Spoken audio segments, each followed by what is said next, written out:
Story 1: The Watcher in the Warehouse. My name is Jasper Calloway, and I used to work as a night shift supervisor at a packaging warehouse. If you've ever worked the graveyard shift, you know how eerie it can get. The silence, the flickering fluorescent lights, the way every little sound feels magnified. But nothing could have prepared me for what happened that winter. It started with small things I could easily explain away. A missing box, a misplaced tool, an aisle that looked slightly different from how I left it. At first, I blamed exhaustion. Working nights messes with your mind. You start second-guessing yourself. Then came the noises. Our warehouse was huge, rows upon rows of tall metal shelves stacked with everything from electronics to household goods. The concrete floor made every step echo, and the metal rafters overhead seemed to creak for no reason. I'd hear movement, shuffling, soft thuds, the occasional faint whisper. The first time I really noticed it, I was in the break room drinking a stale cup of coffee. I was staring at the security monitor when I saw something move in aisle 17. It was subtle, just a flicker, like someone ducking out of view. I put my cup down and grabbed my flashlight. Probably just a rat, I muttered to myself. But as I walked toward aisle 17, I felt the air change. It's hard to describe, but it was like the temperature dropped a few degrees. The hairs on my arms stood up. I rounded the corner, shining my light down the long, empty aisle. Nothing. Still, I felt watched. I finished my shift without incident, but that uneasy feeling lingered. Over the next week, the disturbances grew worse. Boxes would be knocked over in the morning, though I was sure I left everything in order. The intercom would crackle with static even though no one else was on shift. Then, one night, I caught something on camera. I was logging inventory when I heard a loud bang from the back storage area. My heart jumped into my throat. I pulled up the security feed on my monitor and saw movement again, this time clearer. A shadow darted between shelves. It wasn't just a trick of the light. Someone was in the warehouse. Adrenaline took over. I grabbed the nearest heavy tool, a crowbar, and made my way toward the back. My boots scuffed against the concrete as I moved as quietly as I could. When I reached the last row of shelves, I hesitated. The only exit was the emergency door, which had an alarm. If someone was inside, they hadn't left. I took a deep breath and stepped around the corner. Nothing. I exhaled, trying to steady my nerves. But as I turned to head back, I caught something in my peripheral vision. A figure crouched in the shadows behind a stack of boxes. I spun around, raising my flashlight, but by the time the beam hit the spot, the figure was gone. The boxes remained undisturbed. No footsteps, no sound. I don't remember sleeping that morning. The final straw came a few nights later. I had just finished counting inventory when I heard footsteps. Not distant scuffling. Not the creaks of an old building. Heavy, deliberate footsteps. They came from the far end of the warehouse and grew louder. My breath hitched as I realized they weren't echoing. They were real. Someone was walking toward me. I grabbed my phone and turned on the camera, holding it up as I slowly backed away. The footsteps continued, but I saw nothing. No movement, no shadow, just the rhythmic sound of someone approaching. I was done. I ran straight to the security office and called the cops. When the officers arrived, they did a full sweep. No signs of forced entry. No one hiding in the warehouse. But then they checked something I hadn't thought to: the maintenance tunnels. The warehouse had an underground tunnel system, built decades ago for moving large shipments during bad weather. Most were sealed off, but one wasn't. A hatch in the farthest aisle, hidden under a loose grate, led into darkness. One of the officers climbed down and came back up looking pale. "Someone's been living down there," he muttered. They found a makeshift bed, food wrappers, and old clothing. Worse, there were scratched messages on the tunnel walls.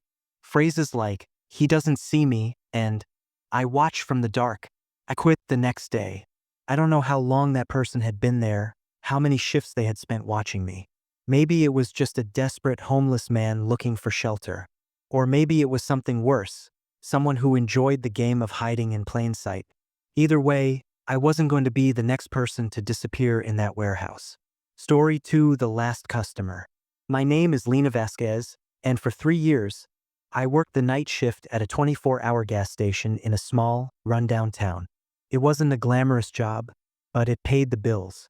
Most nights were slow, just a handful of truckers, exhausted workers, and the occasional sketchy drifter passing through.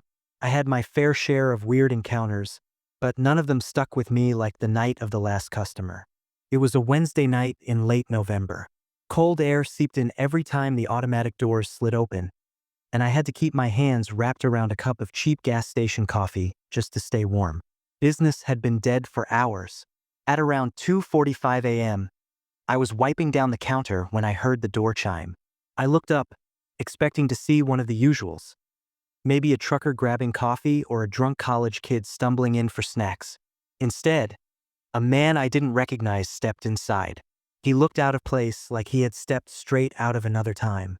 His clothes were outdated, not in a retro stylish way, but in a wrong way. A brown overcoat, scuffed leather boots, and a flat cap that seemed a little too old-fashioned. And then there was the smell. It wasn't sweat or alcohol like I was used to with late-night customers. It was something else. Stale, damp, and earthy, like old wood left in the rain. He didn't say a word, just walked straight up to the counter and placed a single item down. A silver coin. At first, I thought he wanted change. Need some cash back? I asked, picking it up. The coin felt cold. Too cold. The man just stared at me. His eyes were dark, sunken, and unblinking. I shifted uncomfortably. Sir? Nothing. A weird, suffocating silence settled between us. Okay, I said, forcing a nervous laugh. I don't know what this is for, but I looked down at the coin again, and that's when I noticed something off. It had a year stamped on it. 1956.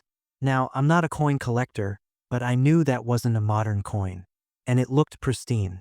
Not a single scratch or sign of wear. I glanced up again. The man was gone. I blinked.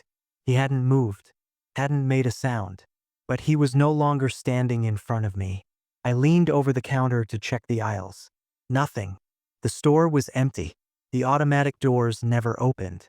The security camera feed, which looped on a small screen beside the register, showed only me, standing there reacting to a nothing. I felt my stomach twist, digging deeper. I told myself I was tired, that I imagined the whole thing. But the coin was still in my hand, ice cold, as if it had just been pulled from deep underground.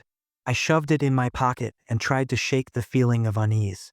The rest of my shift crawled by, and when the morning guy showed up to relieve me, I practically sprinted to my car. But I couldn't stop thinking about that man. That night, after failing to sleep, I did something I had never done before. I went back to work off the clock to check the security footage. I fast-forwarded to 2:45 a.m. and watched myself look up, talk, and pick up the coin. But the register camera showed no one across from me. My skin prickled. I rewound, slowed it down, looked from every angle. I was alone, or at least that's what the camera showed. I dug the coin out of my jacket pocket and examined it under the bright store lights. It had strange engravings along the edges, tiny, almost illegible symbols.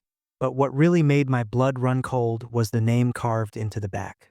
Miguel Vasquez, the connection, my grandfather's name. I froze. My grandfather, Miguel Vasquez, had died before I was born. My father rarely talked about him, and when he did, it was always vague. I drove straight to my parents' house, waking my dad up despite the late hour.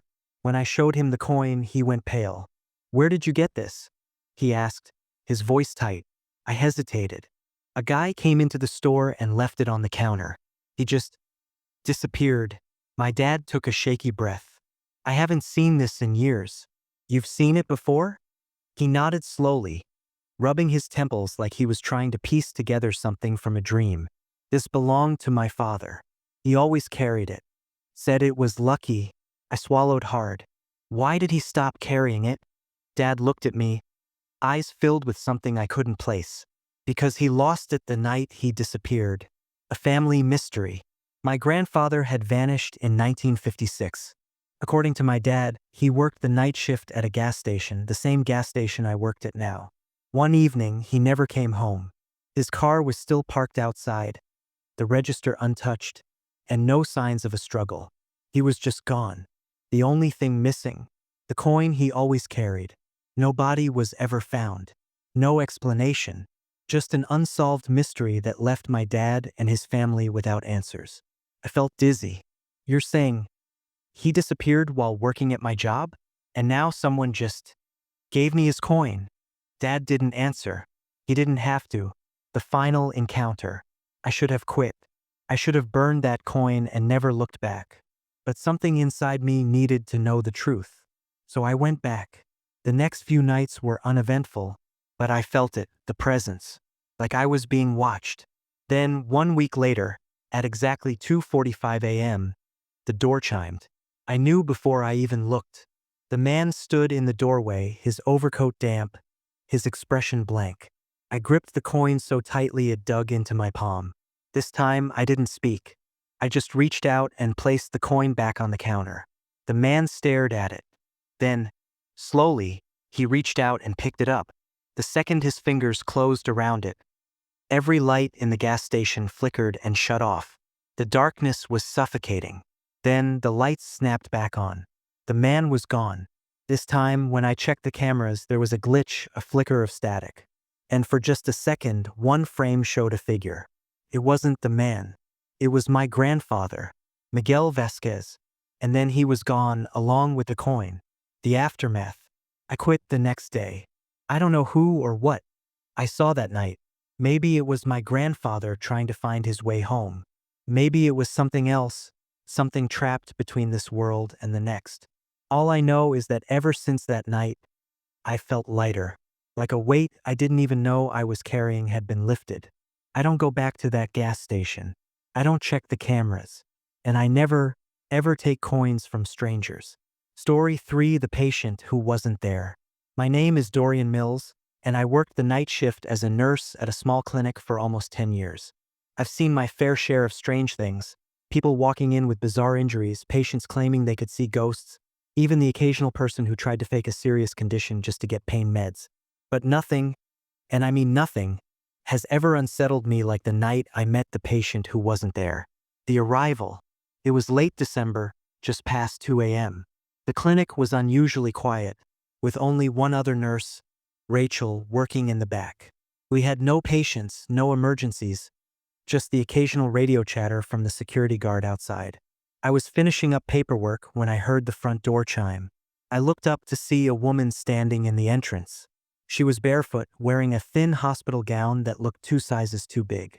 Her dark hair hung in damp strands around her face, and her arms were wrapped around herself like she was freezing.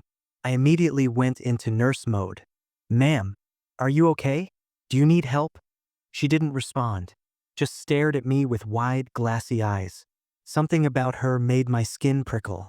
Her lips were pale, almost bluish, and her skin had that clammy look, like she had been out in the cold too long. But the thing that really unnerved me was her expression. It wasn't fear. It wasn't pain. It was relief, like she had finally found what she was looking for. I stood up and grabbed a blanket from the chair beside me. "Here, let's get you warm." As I stepped around the desk, the woman vanished. Not walked away, not turned and ran, just gone. My breath hitched and I spun around, looking down the hall, toward the restrooms, even outside through the clinic's glass doors. Nothing. The door had never opened again. The cold night air never rushed in. It was like she had never been there at all. I stood frozen for a solid minute, my brain scrambling for a rational explanation. Had I imagined her? Maybe I was more tired than I thought. That's when Rachel's voice crackled over the intercom. "Hey, Dorian. Did you just check someone in?" My stomach clenched. "No." "Why?" Silence. Then Rachel's voice came back, shaky. "I just saw a woman walk past my station, but I didn't hear the door." I turned slowly toward the hallway. It stretched into dimly lit patient rooms, all empty. "Where did she go?" I asked, my voice barely above a whisper. Rachel hesitated. "Room 3, the impossible patient." I grabbed my clipboard, more for comfort than necessity, and made my way down the hall. My footsteps sounded too loud. The air felt thick, charged with something I couldn't explain. When I reached room 3, I hesitated, my fingers hovering over the handle. The overhead light flickered slightly. Taking a breath, I pushed the door open. The room was empty. The exam table was untouched. The chair in the corner sat undisturbed. There were no footprints on the recently mopped floor, but the air was freezing. I shivered, rubbing my arms as I stepped inside. That's when I noticed the patient log on the counter. A blank intake form was sitting on top, except it wasn't blank. There was a name scrawled across the line where patients sign in. Margaret Holloway. I blinked. My hands felt numb as I flipped through the rest of the paperwork. No other details. No vitals. No handwriting besides that single signature. I grabbed the intercom. "Rachel, did you write this?" Her response was immediate. "What? No. Why?" I didn't answer. Instead, I grabbed the form and took it to the front desk, pulling up the clinic's patient records. I typed in the name Margaret Holloway. One result popped up. Margaret Holloway, deceased. The history of room 3. Margaret Holloway had been a patient 5 years ago. She was brought in late at night, suffering from severe hypothermia after being found unconscious in a ditch a few miles from the clinic. She died in room 3. I stared at the screen, my pulse thudding in my ears. The details were there, plain as day. The time of death, the attending physician, the note that her body had been transferred to the morgue after the family couldn't be reached. The last thing written in her file? Final words, "Help me." A cold shiver ran down my spine. I turned my chair toward the hallway, half expecting to see her standing there, watching me. Nothing. But I felt her. I wasn't alone. The reflection. I didn't sleep the next morning. I kept replaying what happened, trying to convince myself that exhaustion had gotten the better of me. But I couldn't shake the feeling that Margaret had come back, that she had never left at all. That night, I returned to work, determined to put it behind me. But the moment I stepped into the clinic, I knew something was wrong. The air was too cold. The silence felt wrong. I glanced toward the security cameras mounted near the ceiling. One was aimed directly at the entrance. Another pointed toward the hallway. The screen flickered, static rippling across the feed. And for just a second, a single frame, I saw her, standing in room 3, staring directly into the camera. Then, she smiled. From that night on, strange things kept happening. The automatic doors would open and close at random, even when no one was there. Lights in room 3 flickered more often than anywhere else. Patients sometimes reported seeing a woman standing in the hallway at night. But the worst part? The whispering. It started slow, just a faint hum of voices that I could almost convince myself was the ventilation system. But as the weeks went on, it became clearer. And every time it was the same thing. A voice, soft and desperate, whispering 2 words. "Help me." The last incident. I lasted another month before I finally quit. My last shift was quiet. No patients, no emergencies. But as I was locking up for the night, I made the mistake of glancing at the glass door leading outside. And for a split second, I saw her reflection. She was right behind me. I turned so fast I nearly fell. But there was no one there. I didn't wait. I grabbed my things and walked out without looking back. The aftermath. I don't know what Margaret wanted. Maybe she was trying to reach someone, or maybe she was just stuck in a place where she had died, repeating her last moments over and over again. All I know is that she's still there. I heard from an old coworker that room 3 is still strange. Lights flicker, papers move on their own, and some night shift workers say they've heard a voice whispering from the empty room. 2 words. "Help me."